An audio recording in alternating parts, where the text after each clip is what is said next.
Shanmugam Bharani serial December 20ஆம் தேதி எபிசோடுக்கான review தாங்க இந்த வீடியோவில் நம்ம இன்னைக்கு பார்க்க போகிறோம். எபிசோடை ஸ்டார்ட் பண்ணுறதுக்கு முன்னாடி இந்த வீடியோவை மறக்காமல் லைக் பண்ணிக்கோங்க. உங்களுடைய ஒவ்வொரு லைக்கும் அடுத்தடுத்து வீடியோஸ் போடும் பொழுது எங்களுக்கு கொஞ்சம் இன்ட்ரெஸ்டிங்காகவும் என்கரேஜிங்காகவும் இருக்கும்.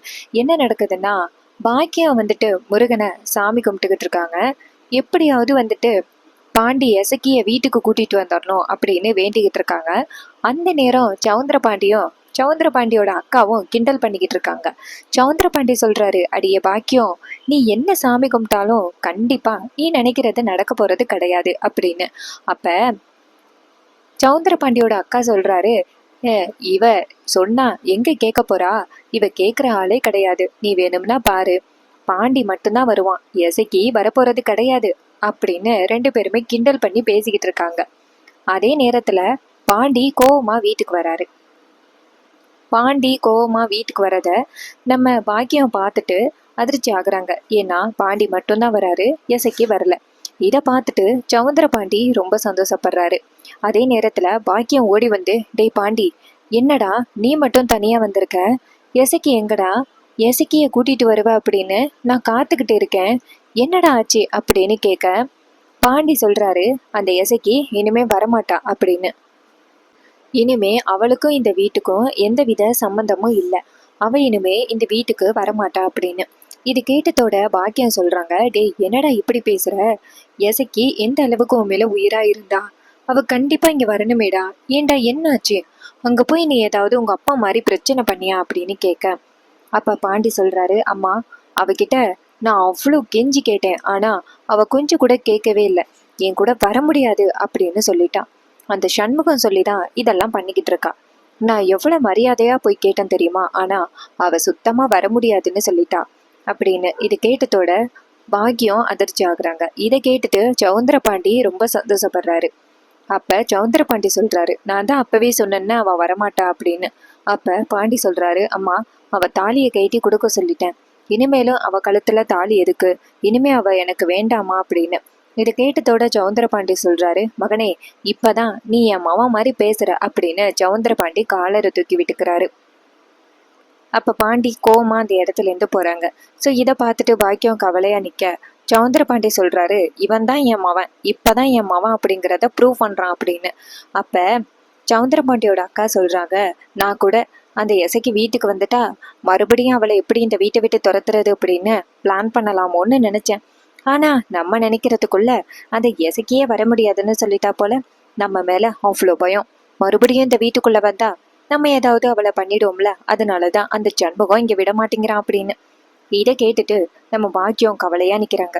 அப்ப சவுந்தர பாண்டி சொல்றாரு, ஏ பாக்கியம், நீ என்ன நினைச்சாலும் கண்டிப்பா அந்த எசைக்கு இந்த வீட்டுக்கு வரமாட்டா அப்படின்னு. இதை கேட்டுட்டு பாக்கியம் கவலையா நிக்கிறாங்க. அப்ப சவுந்தர பாண்டி சொல்றாரு, இங்க பாருடி, மறுபடியும் போயிட்டு முருகன் கிட்ட போயிட்டு முட்டாத, ஏன்னா நீ என்ன நினைச்சாலும் நடக்காது, அந்த முருகன் எனக்கு துணையா இருக்கான் அப்படின்னு. இதை கேட்டுட்டு பாக்கியம் கோவமா அந்த இடத்துல இருந்து போவ இதை பார்த்துட்டு சனியன் நேரா சவுந்தர பாண்டி கிட்ட, இங்க பாருங்க, இப்படி கோவமா பேசாதீங்க, மறுபடியும் கோச்சிக்கிட்டு போயிட்டா அப்புறம் நம்ம நிலைமை என்ன ஆகுறது அப்படின்னு. அப்ப சவுந்தர பாண்டி சொல்றாரு, டேய், அவ கண்டிப்பா போக மாட்டாடா அப்படின்னு. சனியன் சொல்றாரு, ஒருவேளை போயிட்டா என்ன பண்ணுவீங்க அப்படின்னு.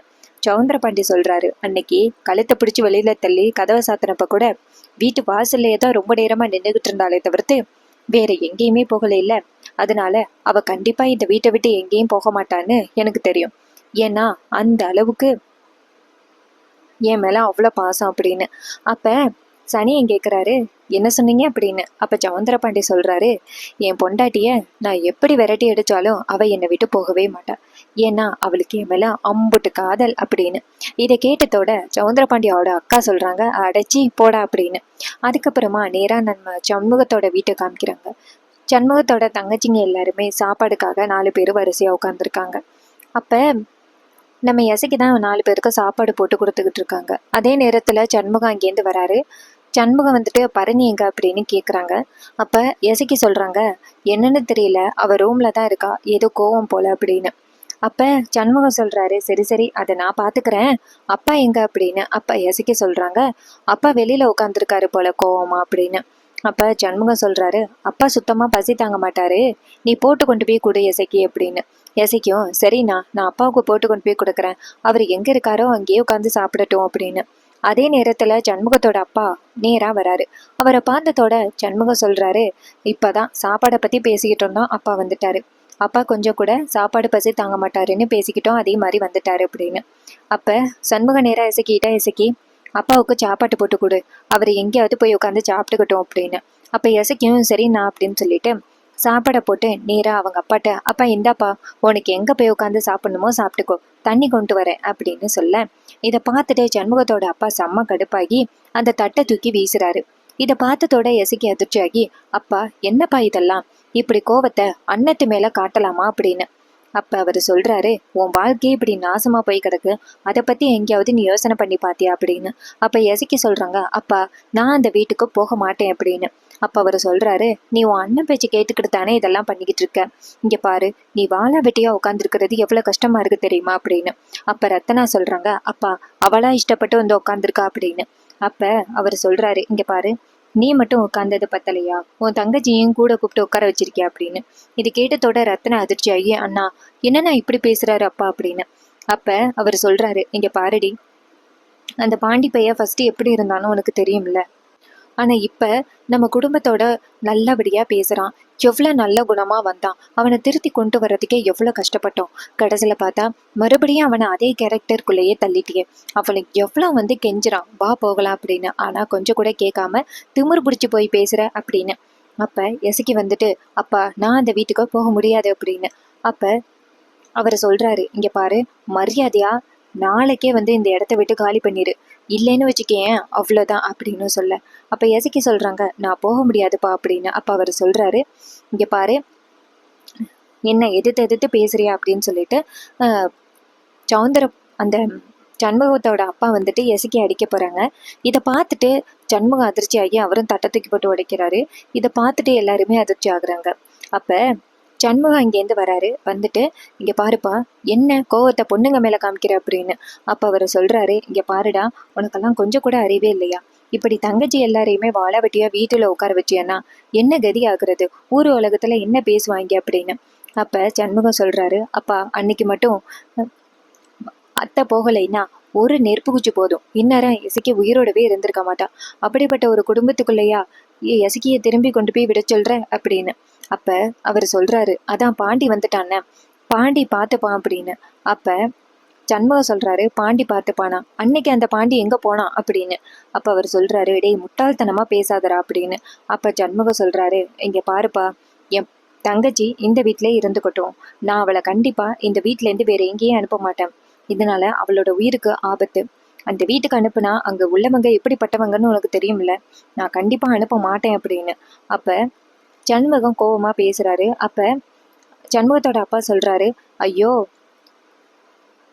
ஏன் பொண்டாட்டி, ஏண்டி என்னை மட்டும் தனியா விட்டுட்டு போனேன், என்னையும் சேர்த்து வந்து கூட்டிட்டு போயிருக்கலாம்ல, 4 பொண்ணுங்களோட வாழ்க்கை இப்படி கேள்விக்குறியா இருக்கிறத பார்த்துட்டு என்னால தாங்க முடியல அப்படின்னு சொல்லிட்டு அழுகுறாரு.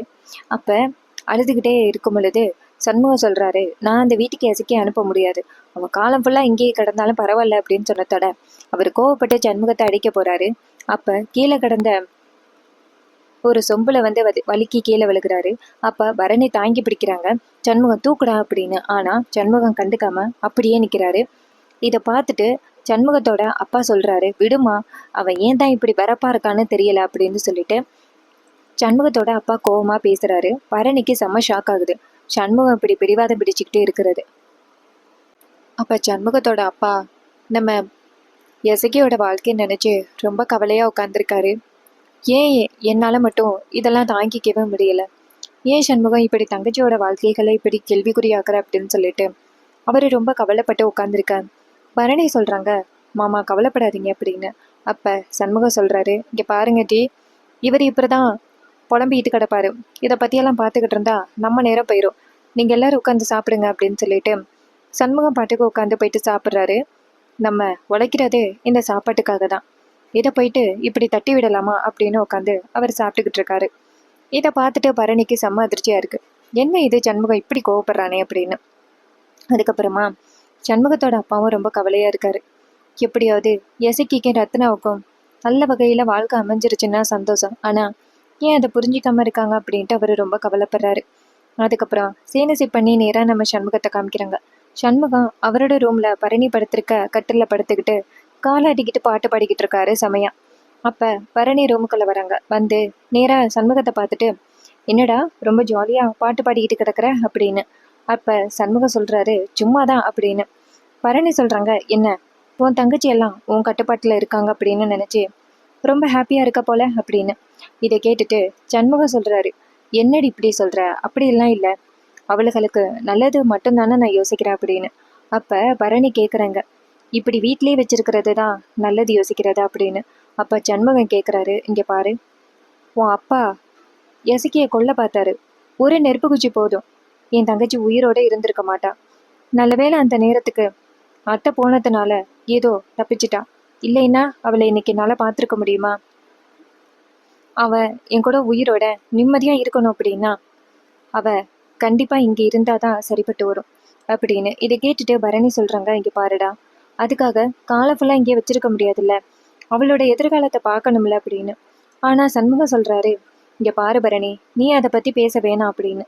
அப்ப பரணி சொல்றாங்க, இருந்தாலும் கொஞ்சம் ஓவரு தான், நீ ஏதோ நல்லா பிளான் பண்ணிக்கிட்டு இருக்கன்னு நல்லா தெரியுது, என்ன பிளான்னு தெரியல அப்படின்னு. அப்ப சண்முகம் சொல்றாரு, சரி அதை விடு, நம்ம லைஃப்பை பத்தி பார்ப்போம். உங்க அப்பா கிட்ட நான் என்ன சொன்னேன், இன்னும் 10 மாசத்துல ஒரு நல்ல குழந்தைய பெற்று கொடுக்குறேன்னு சொன்னேன்னு, அதுவும் உங்க அப்பா கிட்ட நான் சவால் விட்டுருக்கேன். அப்ப 10 மாத்தையில குழந்தைய பெற்று கொடுக்கணும்ல, ஏற்கனவே 1 மாசம் ஆகிருச்சு அப்படின்னு. அப்ப பரணி சொல்றாங்க, இங்க பாரு, சவால் விட்டது நீ, அதுக்கு எனக்கும் எந்தவித சம்மந்தமும் கிடையாது அப்படின்னு. அப்ப சண்முகம் கேக்குறாரு, என்னடி இப்படி சொல்ற, உனக்காகவும் எனக்காகவும் தானடி நான் சவால் விட்டேன் அப்படின்னு. அப்ப பரணி சொல்றாங்க, இங்க பாரு, நீ சவால் விட்டது உன்னோட பொறுப்பு, நீ சவால் விட்டதுக்கும் உங்க அக்கா சவால் விட்டதுக்கும் நான் எப்படி பொறுப்பாக முடியும் அப்படின்னு சொல்ல. அப்ப சண்முகம் சொல்றாரு, ஆமா நீ சொல்றதும் சரிதான், சரி அதை விடு, நீ அன்னைக்கு கூட நீ கூப்பிட்டியல்ல, ஆனா நான் வரல இல்ல அப்படின்னு. அப்ப பரணி சொல்றாங்க, இங்க பாரு, அன்னைக்கு நான் கூப்பிட்ட போது வரல இல்ல, அதே மாதிரிதான் இன்னைக்கு நீ கூப்பிட்ட போது நான் வரமாட்டேன், நீ போயிட்டு கீழே போய் படுத்து தூங்கு அப்படின்னு. அப்ப சண்முகம் சொல்றாரு, இங்க பாரு, என்னடி இப்படி பேசுற அப்படின்னு. பரணி சொல்றாங்க, இங்க பாரு, உங்ககிட்ட இப்படி பேசணுமோ அப்படிதான் பேசணும். இங்க பாரு, உன் தங்கச்சிக்கோட வாழ்க்கையே வந்துட்டு ஏற்கனவே கேள்விக்குறியா இருக்கு, அவங்க எல்லாருமே ஃபர்ஸ்ட் வீட்டுல இருக்காங்க, அவங்களுக்கு முன்னாடி நீ குழந்தை பெற்றுக்கணும்னு ஆசைப்படுறிய, உனக்கு வெக்கமா இல்லை அப்படின்னு. இதை கேட்டுட்டு சண்முகம் அமைதியா இருக்க பரணி சொல்றாங்க, இங்க பாரு, எசக்கிக்கும் ரத்னாவுக்கும் என்னைக்கு நல்ல வாழ்க்கை அமையுதோ அன்னைக்குதான் வந்துட்டு நான் அடுத்த வாழ்க்கையை ஆரம்பிப்போம், அது வரைக்கும் நம்ம 2 பேருக்குள்ள எதுவுமே இல்லை அப்படின்னு. இது கேட்டதோட ரொம்ப அதிர்ச்சி ஆகுறாரு சண்முகம். சண்முகம் நேரா பரணியை பார்த்து, பரணி இதெல்லாம் ரொம்ப ஓவர் அப்படின்னு சொல்ல, பரணி நேரா சண்முகத்தை பார்த்துட்டு, இங்க பாரு, மரியாதையா கட்டில விட்டு இறங்குடா அப்படின்னு. அப்ப சண்முகம் சொல்றாரு, பரணி இதெல்லாம் ரொம்ப டூ மச் அப்படின்னு சொல்லிட்டு கோவமா இறங்குறாரு. அப்ப இறங்கி போயிட்டு படுக்கிறாரு. அப்ப பரணி நேரா சண்முகத்தை பார்த்து, இங்க பாரு, நான் எதிர்பார்த்த ஆன்சரு நீ எதுவுமே கொடுக்கவே இல்லை அப்படின்னு.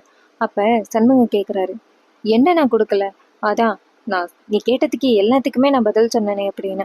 அப்ப பரணி சொல்றாங்க, என்ன பதில் சொன்ன, இங்க பாரு, குழந்தை பெத்துக்கணும் அப்படின்னு ஆசைப்பட்டா நீ என்ன சொல்லணும், அதை விட்டுட்டு நீ பாட்டுக்கும் எங்கெங்கயோ சுத்தி வர, அப்பாவோட சவாலுங்கிற, அக்காவோட சவாலுங்கிற, எங்கெங்கயோ சுத்தி வர, இதெல்லாம் நான் கேட்டேனா, இதெல்லாம் எதுவுமே எனக்கு அவசியம் கிடையாது அப்படின்னு. இதை கேட்டதோட சண்முகம் சொல்றாரு, ஏட்டி இதை தாண்டி நானும் சொல்லணும்னு நினைச்சேன், ஆனா என்னால சொல்ல முடியல அப்படின்னு. அப்ப பரணி சொல்றாங்க, சொல்ல முடியலையா, அப்புறம் எதுக்கு நீ என்ன லவ் பண்ண, இங்க பாரு, ஒருத்தனுக்கு நான் கல்யாணம் பண்ணிக்க போறேன் அப்படின்னு தெரிஞ்சு தானே நீ வந்துட்டு தாலி கட்டுன, அப்பதானே உனக்கு காதல் வந்துச்சு, ஒன்னும் இப்பையிலேருந்து ஒன்னும் காதலிக்கலையே அப்படின்னு. அப்ப சண்முகம் சொல்றாரு, இருந்தாலும் நான் இப்ப முழுசா உன்னை லவ் பண்றேன்னு அப்படின்னு. அப்ப பரணி சொல்றாங்க, இங்க பாரு, அதுக்கும் எனக்கும் இப்ப சம்பந்தமே கிடையாது, நான் போயிட்டு தூங்க போறேன், போய் தூங்கு அப்படின்னு சொல்லிட்டு பரணி படுக்கிறாங்க. அப்ப சண்முக நேரா பரணியை பார்த்து, ஏட்டி பரணி ஏண்டி இப்படி பண்ற அப்படின்னு சொல்ல, பரணி டக்குன்னு சண்முகத்தை பார்த்து, மரியாதையே போய் தூங்கு அப்படின்னு சொல்ல, சண்முகமும் சரி அப்படின்னு சொல்லிட்டு போய் தூங்குறாரு. இதை பார்த்துட்டு பரணி செமையா மனசுக்குள்ளேயே சிரிக்கிறாங்க. அதுக்கப்புறம் சீனசி பண்ணி நேரா நம்ம பாண்டியோட அம்மா பாக்கியத்தை காமிக்கிறாங்க. பாக்கியம் நேரா சாமி கிட்ட போயிட்டு, என் குடும்பத்துல மட்டும் ஏன் இப்படி அடுத்தடுத்து பிரச்சனை நடந்துகிட்டே இருக்கு, எப்படியாவது பாண்டியும் இசைக்கையும் நல்லபடியா வாழ்ந்துட்டாங்கன்னா போதும், இந்த சண்முகம் ஏன் இப்படி பிடிவாதம் பிடிக்கிறான், நான் தான் வந்து காப்பாத்திட்டேன்னு இசைக்கிய, இருந்தாலும் அவன் இப்படி கோவப்படுறது அநியாயமா இருக்கு. நான் எப்படி பாண்டியையும் எசுக்கியையும் ஒன்னா வாழ வைக்கிறது அப்படின்ட்டு ஒரே குழப்பத்துல இருக்காங்க பாக்கியம். அப்ப பாக்கிய நேரா பாண்டிகிட்ட பேசலாம்னு நினைக்கிறாங்க. பாக்கிய நேரா பாண்டிய போய் பாக்குறாங்க. பாண்டிய நேரா பாக்கியத்தை பார்த்து, என்னம்மா எசுக்கிய பத்தி ஏதாவது சொல்ல வந்தியா? ஏன் அப்படியெல்லாம் எதுவுமே சொல்ல வேணாம். அவ எவ்வளவு திமிரா பேசுறா தெரியுமா அப்படின்னு. அதுக்கு நம்ம பாக்கியம் சொல்றாங்க. அப்புறம் அவ பேசாம என்னடா பண்ணுவா? அன்னைக்கு ஒரே ஒரு தீக்குச்சி போதுண்டா எசகியோட கதை முடிகிறதுக்கு. நான் ஏதோ முக்கியமான விஷயமா வெளியில போயிட்டேன். அதனால என்னால எசகியை காப்பாற்ற முடியல. கடைசி நேரத்துல தான் வந்து எசகியை காப்பாத்தினேன். நான் வரத்துக்கு ஒரு செகண்ட் குறைஞ்சிருந்தாலும் என்ன நடந்திருக்கும்? எசகிய நம்ம உயிரோடவே பார்த்துருக்க முடியாது. அந்த கோவம் தாண்டா சண்முகத்தை போயிட்டு வாட்டுது. மறுபடியும் எசகிய இங்க அனுப்புனா எசகி உயிருக்கு ஏதாவது ஆபத்தாகிருமோ அப்படின்னு நினைச்சுதான் சண்முகம் பயந்து இங்க அனுப்பாம இருக்கான். இல்லைன்னா நீ மாறினத்துக்கு சண்முகம் எவ்வளவு சந்தோஷப்பட்டான் தெரியுமா? உன் கூட எசக்கி சந்தோஷமா வாழ போற அப்படின்னு ரொம்ப சந்தோஷப்பட்டான். கடைசியில அவனே வந்துட்டு உன் கூட அனுப்ப முடியாது அப்படின்னு சொல்றான்னா அதுக்கு பின்னாடி மிகப்பெரிய காரணம் இருக்குன்னு உனக்கு புரியலையாடா? இது எல்லாத்துக்கும் காரணம் உங்க அப்பன் சவுந்தரபாண்டி தான். அவனும் அவனோட அக்காவும் அமைதியா இருந்திருந்தா இந்நேரம் எசக்கி இந்த வீட்டுல மகாராணி மாதிரி இருந்திருப்பாப்பா அப்படின்னு. இதை கேட்டுட்டு அவர் சொல்றாரு, இங்க பாருமா, நீ சொல்றது உண்மைதான். எசக்கி வந்துட்டு நூல் அலையில உயர் தப்பி இருக்கான். அப்ப நான் தான் அவகிட்ட கொஞ்சம் பணிஞ்சு போகணும் அப்படின்னு நம்ம பாண்டி சொல்றாரு. அப்ப நம்ம பாக்கியம் சொல்றாங்க, இங்க பாருடா, நீ போயிட்டு அவகிட்ட பேசும் பொழுது பணிஞ்சு பேசு. அவளை எப்படியாவது மறுபடியும் அவ மனசுல காதலை கொண்டுட்டு வா. அப்பதான் உன்னால அவளை இங்க கூட்டிட்டு வர முடியும். எப்படியாவது சண்முகத்தை எதிர்த்து கூட்டிட்டு வரணும் அப்படின்னா எசக்கியோட மனசுல காதலை கொண்டுட்டு வரணும். எசக்கிக்கும் சண்முகத்துக்கும் இதனால பிரச்சனை வரணும். எசக்கி எந்திரிச்சு ஓம் பின்னாடியே வரணும் அப்படின்னு. இது கேட்டதோட பாண்டியும் சரிம்மா நான் முயற்சி பண்றேன், நான் கண்டிப்பா எசக்கியை விட்டுற மாட்டேன் அப்படின்னு சொல்ல இதை கேட்டுட்டு பாக்கியம் ரொம்ப சந்தோஷப்படுறாங்க. ரொம்பவே சூப்பரா இன்னைக்கான எபிசோட ஃபினிஷ் பண்ணியிருக்காங்க. இந்த எபிசோடு உங்களுக்கு எந்த அளவுக்கு பிடிச்சிருந்துச்சு அப்படின்னு மறக்காம கமெண்ட்ல சொல்லுங்க. இதே மாதிரி தொடர்ந்து அப்டேட்ஸ் வேணும்னாலும் நம்ம சேனலை சப்ஸ்கிரைப் பண்ணிட்டு பக்கத்துல உள்ள பெல் ஐகானை கிளிக் பண்ணிட்டு ஆல்ல செட் பண்ணிக்கோங்க. அப்பதாங்க புது புது வீடியோஸ் போடும் பொழுது உங்களுக்கு நோட்டிஃபிகேஷன் வரும். அப்கமிங் எபிசோடுக்கான ஒரு ரிவ்யூ ரிலீஸ் பண்ணியிருக்காங்க. ஸோ இதில் என்ன நடக்குதுன்னா, நம்ம பாண்டி வந்துட்டு நேராக சாமி கும்பிட்றாரு. அப்போ பாக்கியம் கேட்குறாங்க, எதுக்கடா சாமி கும்பிட்ற அப்படின்னு. அப்போ பாண்டி சொல்கிறாரு, நான் போயிட்டு எசக்கியை கூட்டிகிட்டு வர போகிறேன். என் தங்கத்தை நான் என்றைக்குமே விட்டு கொடுக்க மாட்டேன், எங்கள் அம்மா புரிய வச்சுட்டாங்க அப்படின்னு. அப்போ சவுந்தர பாண்டி சொல்கிறாரு, பாக்கியம் அவனோட மூளையை மறுபடியும் அலசிட்டியா அப்படின்னு. பாண்டி சொல்கிறாரு, ஒன்றும் அலசலை, என் மனசுக்கு உள்ளதை புரிய வச்சுருக்காங்க அப்படின்னு. இதை கேட்டதோட சவுந்தர பாண்டியோட அக்காவும் அதிர்ச்சி ஆகுறாங்க.